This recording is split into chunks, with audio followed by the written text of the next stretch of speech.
Welcome back to the Everything But the Bottle podcast. You are here with the Rabbi Master Distiller, Ben Tarabello of Tarabello Distillery, the spirit you need to try if you want to try good New York, or frankly, good bourbon. CEO of TTBmath.com, the software you need for your winery, brewery, and distillery. And once we're at it, say your cidery too. New York State is the king for opening up a cidery. We strongly suggest if you're opening up a cidery, move to New York. Not just because, like we've said in the past podcasts, New York is so license friendly and so awesome to work with.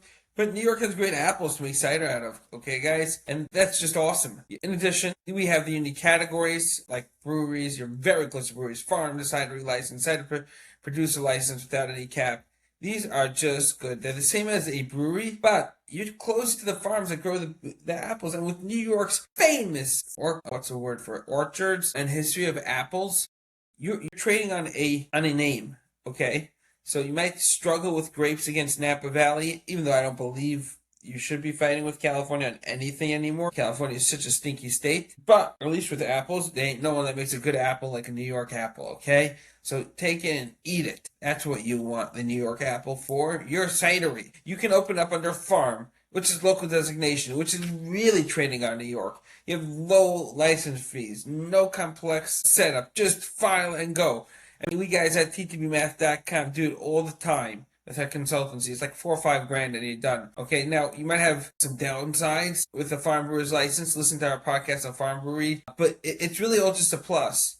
It's better than the micro license, which is similar to micro beer brewing license. Pardon me, that one's tongue twister. Because you're anyways getting apples from New York. Unlike grains, you're not bringing in pallets of apples. Give me a break, okay? So like I always say, stay local and make it happen. You're going to have your in-house tap. You're going to have ground samples, farmers markets. Farmers market, guys, for you to know, are very big in New York, okay? You think Manhattan, you think, oh, no, upstate New York, where most of us fellows live, it's awesome, okay?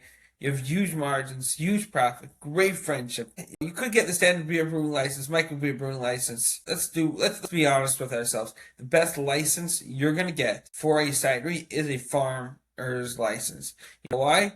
Because you're selling New York product.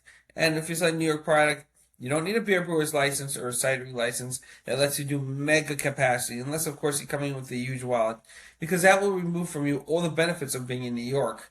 And for that option, you might as well take what's a famous apple juice brand?